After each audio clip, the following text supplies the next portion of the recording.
ॐ भूर्भुवः स्वः तत्सवितुर्वरेण्यं भर्गो देवस्य धीमहि धियो यो नः प्रचोदयात्। ॐ शान्ति शान्ति शान्तिः। Namaste, my dear friends. भगवान Shri Ramna Maharishi recommended 6 books to Annamalai Swami.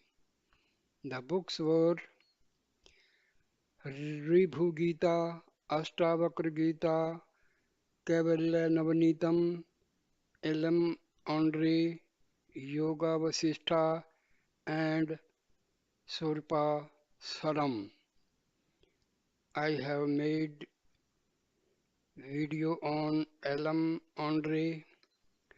Today I will be making video on Sorupa Saram. Sorupa Saram means the essence of one's own true nature. So this is a very, very good book for those who are doing sadhana through self-inquiry to realize the self and aspire for liberation. So these books are very helpful for them.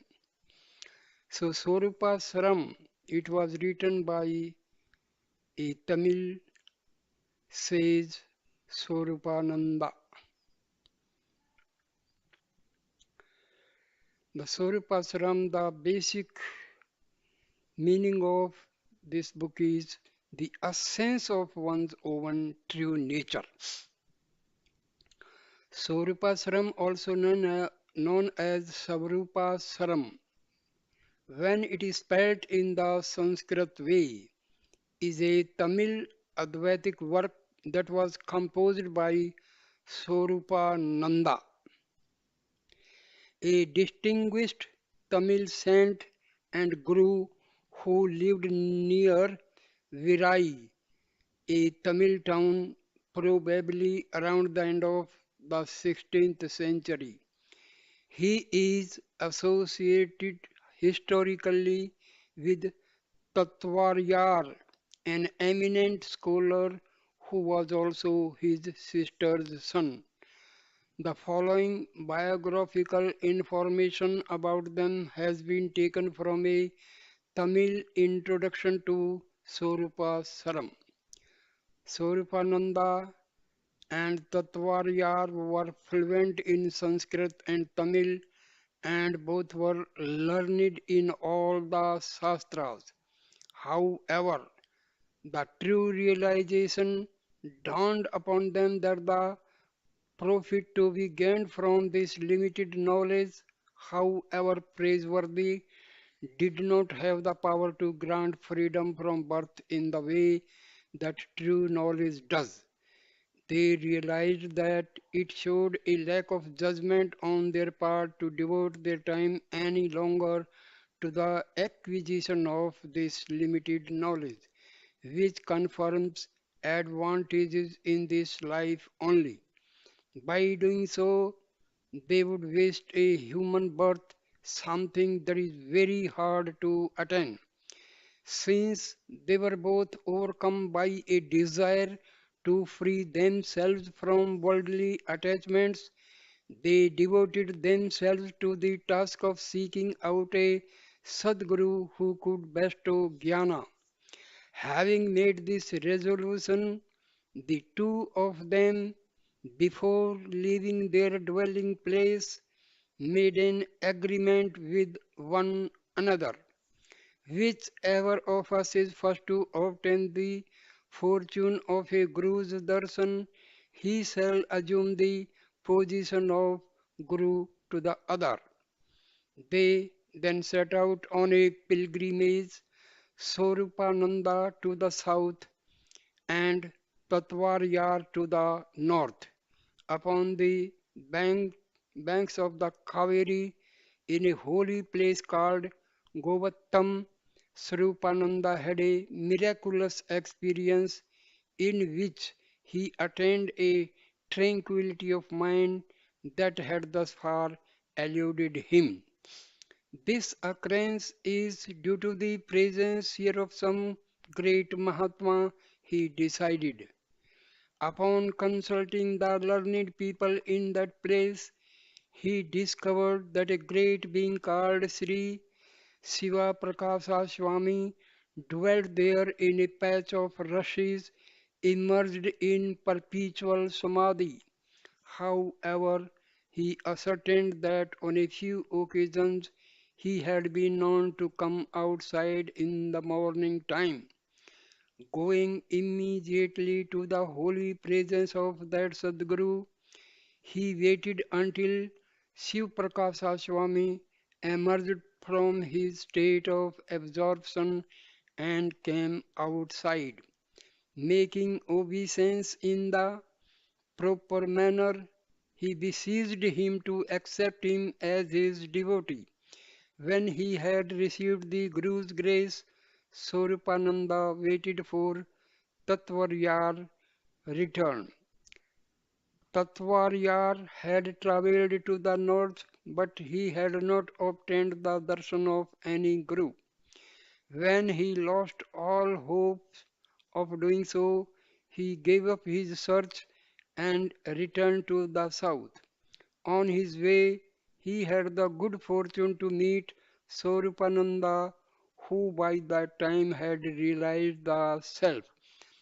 Tatvaryar then received the grace of his uncle, whilst Swarupananda and Tatvaryar were peacefully dwelling in this way as Guru and disciple.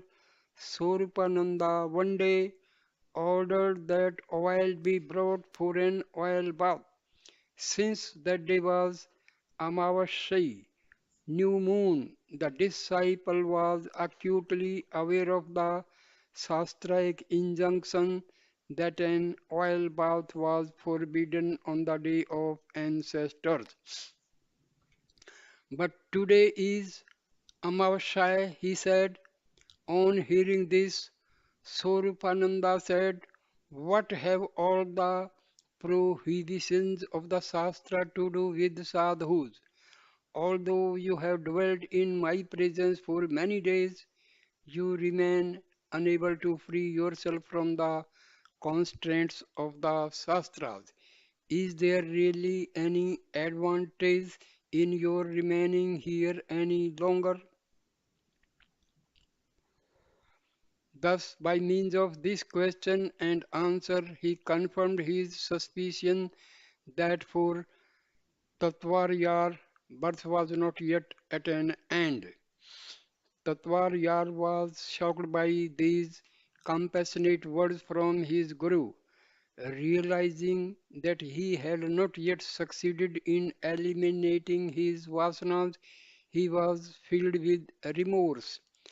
He came to the following decision: rather than remaining here and besmirching the holy presence of my Guru, it would be better to drown this sinful block beneath the ocean. Then, realizing that it was forbidden to turn one's back on the Guru, he retired slowly, moving backwards. When Tatvaryar was departing in this way, meditating on his Guru, the devotees who were accompanying him took down the gems of truth that came out of his lips as his divine utterances and submitted them to Swarupanadar. These words were published in Jnana texts that are revered even today. When Swarupananda saw these works, he was astonished by their profundity. Realizing in his heart that such a sea of learning did not deserve to drown in the watery ocean, he commanded Tatvaryar to return to his presence. As soon as Tatvarya returned, Swarupananda said to him, "These difficult works, useful as they are to yourself, will not easily benefit the world as a whole. Compose, therefore, a simple work that everyone may understand and win salvation from." After giving this command, Swarupananda went off to eat in accordance with his Guru's wishes. Tatvayar, Tatvaryar composed and completed Kasivanna Bodham while his Guru was still eating. This work became part of the Mohvatai Bharani. Ramna Maharshi was particularly fond of the next development in the story. This is how narrated the story. The extract is from Day by Day with Bhagwan, 21st November 1945. Tatvaryar composed a Bharani, a kind of poetical composition in Tamil, in honor of his Guru Swarupananda and convened an assembly of learned Pandits to hear the work and assess its value. The Pandits raised the objection that a Bharani was only composed in honor of great heroes capable of killing 1,000 elephants, and that it was not in order to compose such a work in the honor of an ascetic. Thereupon the author said, "Let us all go to my Guru, and we shall have this matter settled there." They went to the Guru, and after all had taken their seats, the author told his Guru the purpose of their coming here. The Guru sat silent, and all the others also remained in Mauna. The whole day passed, night came, and some more days and nights, and yet all sat there silently, no thoughts at all occurring to any of them, and nobody thinking or asking why they had come there. After 3 or 4 days like this, the Guru moved his mind a bit, and thereupon the assembly regained their thought activity. They then declared, "Conquering 1,000 elephants is nothing beside this Guru's power to conquer the rutting elephants of all our egos put together. So certainly he deserved the Bharani in his honor." Though Tatvaryar was the author of many verses, most of which have disappeared, Swarupananda himself only wrote one poem. This was Swarupa Saram, a distillation of his Advaitic experience. This work was highly regarded by Ramana Maharishi. When he gave Annamalai Swami a list of 6 books to read, he included Swarupasram on a list that also included Kaivalyanavanitam, Ribhu Gita, Astavakra Gita, Elamondre, and Yoga Vasista. This recommendation puts the text in very distinguished company. This is the first ever English translation of Swarupasram. It has been translated by Dr. T.V. Venkata Subramanian and Robert Butler and edited by David Godman. The verses themselves are by Swarupananda, and the interpolated questions, answers, and comments are by a later unknown commentator. However, these additional remarks have always been associated with the work, and they are now regarded as being an integral part of it. Benedictory verse addressed to the self. Verse number 1. May the unique self, which appears as various objects in the same way that gold takes the shape of the mold into which it is cast, be our support and guide for composing this work. Swarupasaram, which proclaims that the nature of the world is only consciousness. Now starts the text. Verse number 2. Since the three kinds of differences do not exist, everything is only consciousness. The certainty of the existence of consciousness is stated in this way. Since there is nothing at all that is different from consciousness, the five elements, along with the five senses and the five organs of sense, all these are consciousness only. Whatever is in the beginning, in the middle, and in the end, all these are also consciousness. The indescribable illusion is also consciousness. The one who perceives everything and the act of perceiving are also consciousness.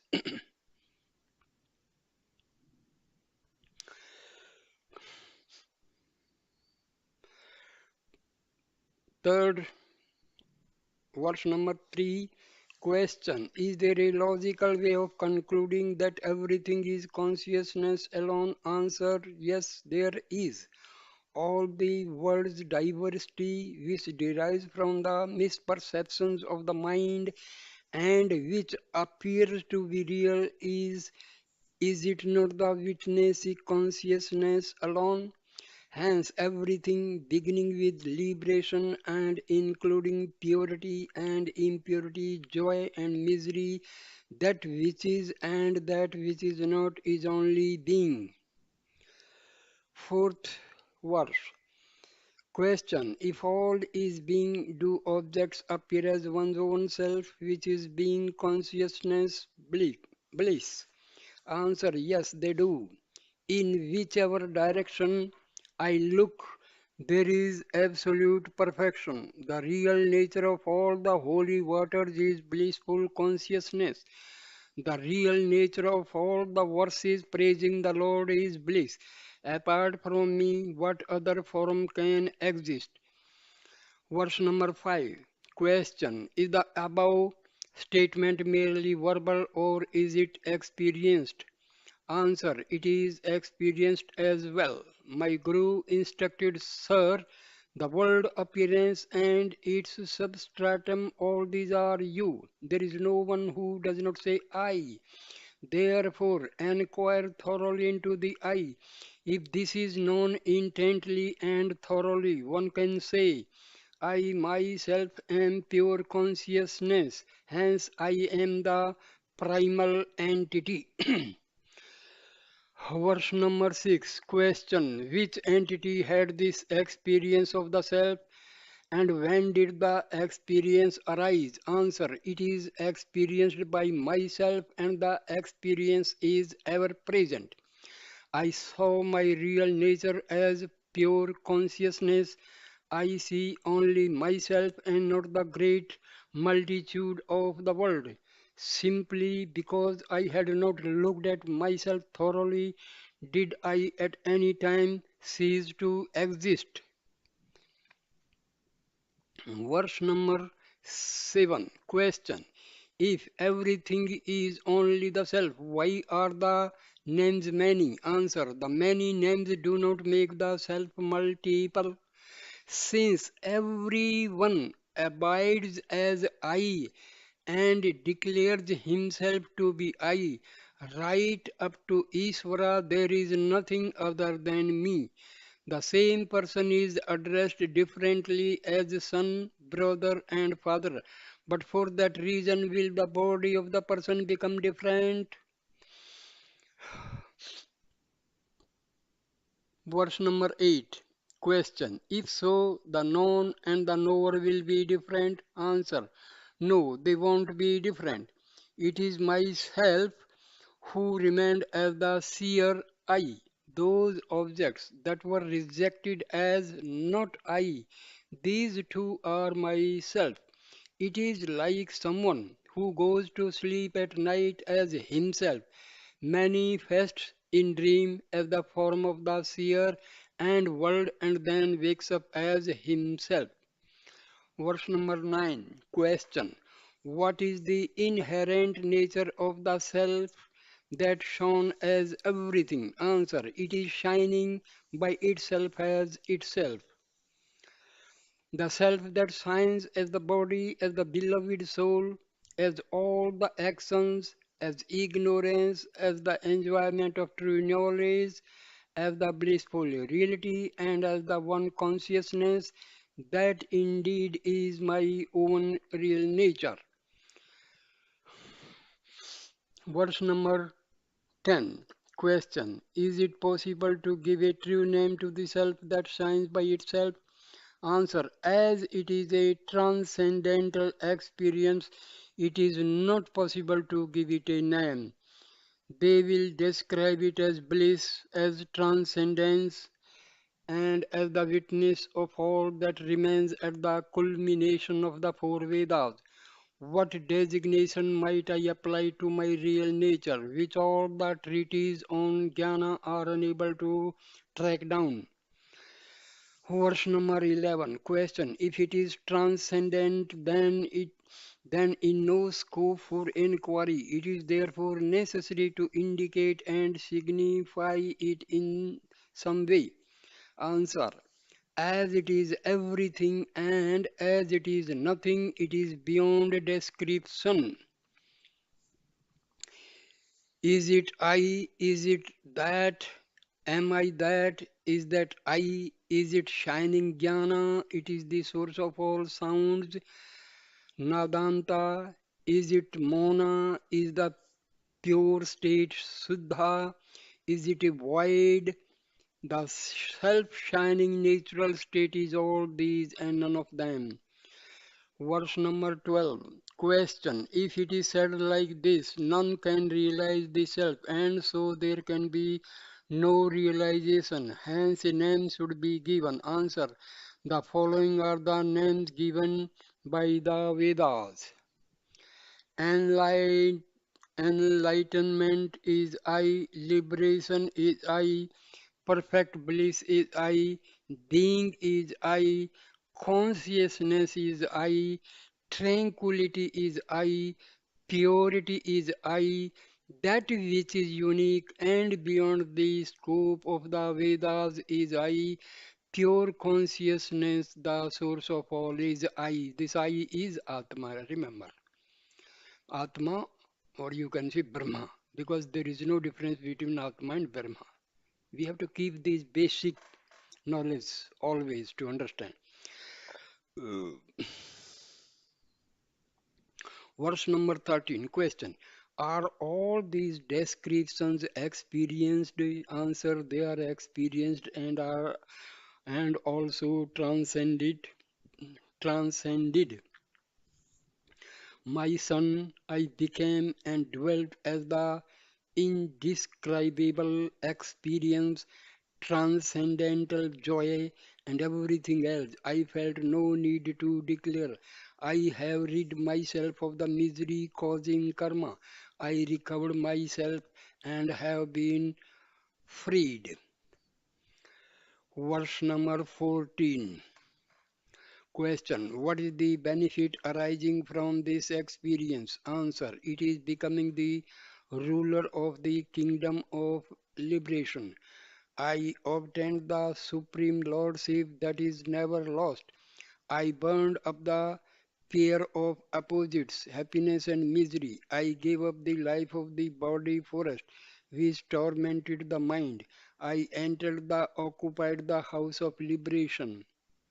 I entered and occupied the house of liberation.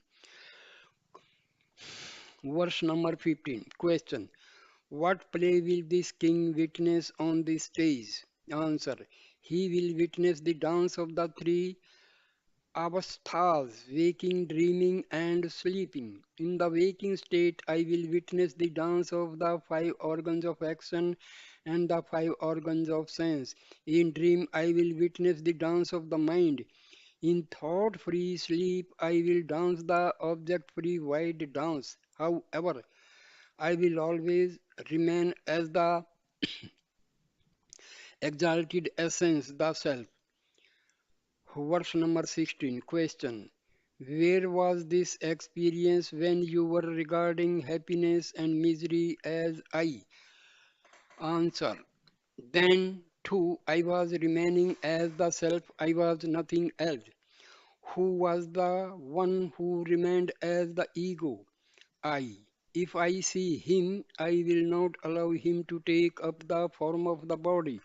Only the I, whose form is consciousness, is the real I. All other I's will get bound to form and go through birth and death. Verse number 17. Question. The self is immutable. Will it not get bound if it gets involved in activities? Answer. As the self remains a witness like the sun, it will not get bound. Even if I bear the burdens of the family and have them follow me like a shadow, or even if the cloud called Maya veils, I am without doubt the son of knowledge, self shining as pure light and remaining as the witness of the world. Verse number 18. Question. But the Jnani is not remaining motionless like the sun. Answer. He also remains most actionless. Whatever comes, whatever actions are performed, in whatever I may delight, I am only pure consciousness, remaining aloof and aware, without becoming any of them. Verse number 19. Question. All things move because the self makes them move. Hence, is there bondage for the self? Answer. Like the rope that makes the top spin, there is no bondage for it. In the same way that a top is made to spin by a rope, desires fructify in my presence. But, like the rope that is used to spin the top, I will not merge with them. I have rid myself of their connection. I became my own self. My bondage is indeed gone. Verse number 20. Question. But what is the way by which knowledge and ignorance was destroyed? Answer. In one's own experience of the self, neither attainment of knowledge nor removal of ignorance is seen. By, by what did ignorance get destroyed? Through what did knowledge gained through inquiry arise? How was the clarity known as the experience of true knowledge obtained? Other than myself, what do I know? Verse number 21. Question. If the dawn of knowledge and the removal of ignorance are not known, how can we call such a one a jnani? Answer. With ignorance removed from knowledge, like unreal from real, becoming both and becoming neither, this indeed is the nature of the jnani. When ultimately the real shone as I did the unreal which became I, go anywhere. I myself became the base of both the real and the unreal, but remained beyond the reach of the conflicting pair of real and unreal. Verse number 22. Question. Previously it was stated that I am the possessor of the body but not the body. Now it is said, I will remain different from the body and also be the body, which is true. Answer. The truth is remaining in, but aloof from the body, like the kernel in the mango seed that remains within the seed cell but aloof from it. Oh, I said, I am the body. I regarded wealth as mine. I felt I am the enjoyer. Are all these not false? Though I remained as everything, beginning with the body, the real I always remained aloof, without associating with anything, like the mango kernel in the seed of the sweet mango. Verse number 23. Question. Is remaining like this attached and detached only in the period of ignorance or also in the period of knowledge? Answer. It is in both. The periods of jnana and ajnana were seen and passed like the periods in which intellect had not developed and in which intellect had developed. Everything that was a superimposition during practice has now become false. Verse number 24. Question. Is there birth and death during the period of ignorance that exists prior to this experience? Answer. As these are illusory, they do not exist. Oh, where was I now born? Where was I born? What did I worship as God? Where did I seek refuge when I became the blissful essence, the reality experiencing unbroken bliss? Were not all these known to be false? Verse 25. Question. In what condition was the self before the dawning of the experience? Answer. When I am redeemed by realization of the truth, I am not confused any more. I lived as someone, I labored in vain for somebody, I underwent change, talking thousand names. Now enough of this. I have seen myself, that which is hard for me to discover. Oh, now I am free. Verse number 26. Question. What is obtained and experienced if one sees the self? Answer. The mind is dissolved in love and one becomes Satya Chitta Ananda. I made the deceitful mind melt and dissolve. I knew myself I really am. Since I am the substratum for everything, I became and dwelt as myself, the clear ambrosia of Satchit Ananda. Verse number 27. Question. Is the statement the world is only the self figuratively true and not literally true? Answer. Anything seen cannot exist apart from the eye. Similarly, the world does not exist apart from the self. Can there be anything seen that is apart from the eye? Can there be anything heard that is apart from the ear? Did any of the other four elements manifest independently of space? Though the world may appear like a flowing mirage river, when thoroughly examined, can the world exist apart from the self? Verse number 28. Question. Seer and seen appear different. Answer. This is just like seeing gold as various ornaments. They are not different. Here, other than myself, nothing else exists. I swear to this, a gold ornament does not exist separate from the gold. In the same way that one can change the shape of gold and give it different names, I described myself in various ways. Verse 29. Question. What is the nature of this experience? Answer. It is the transcendence that arises, dissolving thoughts, and in which everything shines as the self. It is beyond the reach of speech, and it is beyond the reach of the mind.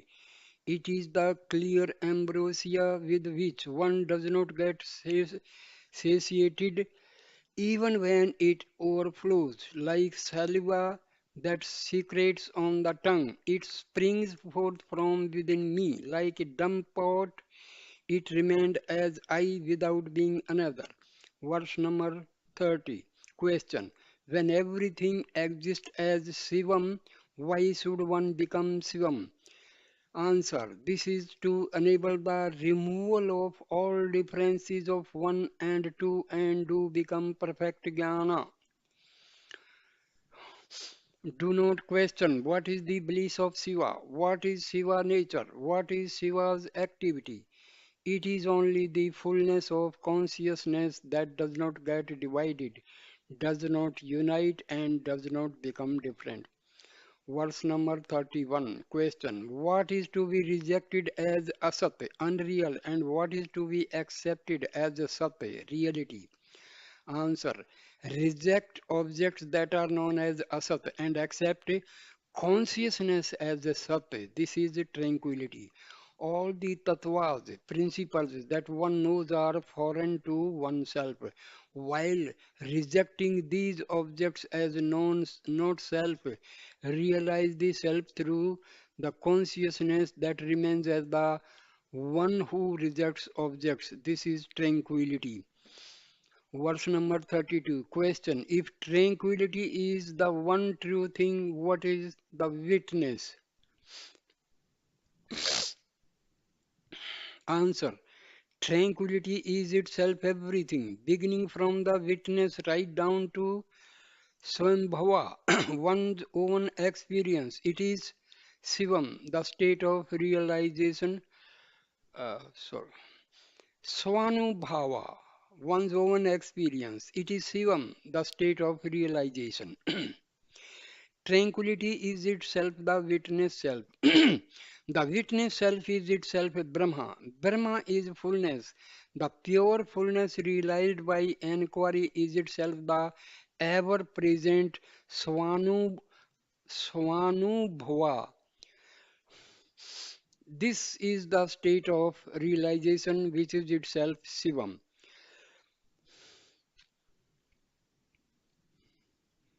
Verse number 33. Question. Even if the mind subsides, Sayujam, union, is attained only when Maya is destroyed. Answer. The destruction of the mind is itself the destruction of Maya, and hence it is Sayujam. I have seen the way of the birth of the mind that leads to the birth of the world and the birth of the doer, the ego I. The non-subsidence of the mind is itself Maya.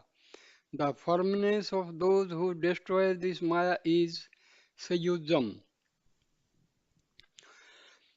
34. Verse number 34. Question. If this is Sayujam, where will be past karmas go? Answer. In this experience, they will disappear without leaving a trace. I rid myself of the fear that arises from the misery of imagining. I underwent an endless succession of births and deaths.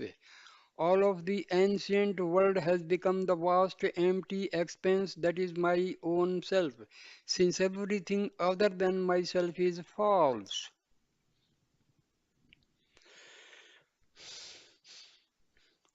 Verse number 35. Question. When there is such an experience, why perform karma? Answer. When this experience has not arisen, actions are performed. Until I became the endless, blissful experience through the superior wisdom that regards all worship and similar things as the not self. I worshipped the gods at the prescribed times and observed all the vows. Verse number 36. Question. Who will attain this experience? Answer. Only those who are pure and who have the prescribed qualifications will attain it. The experience of reality, eternally abiding and shining as oneness, as blemishlessness, as fullness, and as truth, is attained only by those who are more qualified, pure, who have a steady mind, and who are undergoing their final birth. Verse number 37. Question. What are the marks of a pure one? Answer. They are as follows. The answer is the content of verse 37 to 42. They will not utter harsh words. They will not hate anyone. They will be of cheerful countenance. Whatever things they relish, they will not use them for themselves, but will offer them to the great ones. They will not associate with evil persons. They will not curse anyone. Their eyes will not blaze with anger. These are the ones who will rid themselves of birth. Verse 38. They will not value as real those signs that are destructible. They will never speak out saying this is good and this is bad. They will not grieve over events of the past. They will not condemn anything. They are the exalted ones.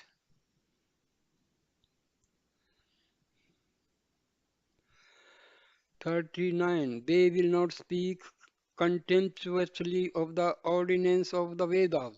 They will not remain without chanting and melting with devotion as long as they live. They will not forget death. They will not get attached to this world through weakness of mind. They are the ones who will not be born again. They will not experience at all sudden movements of the mind. They will only desire to know the path of salvation. Their minds will not get immersed in attachment, saying greedily, this is my wealth, my house, my wife, and my children. Such are the mature ones.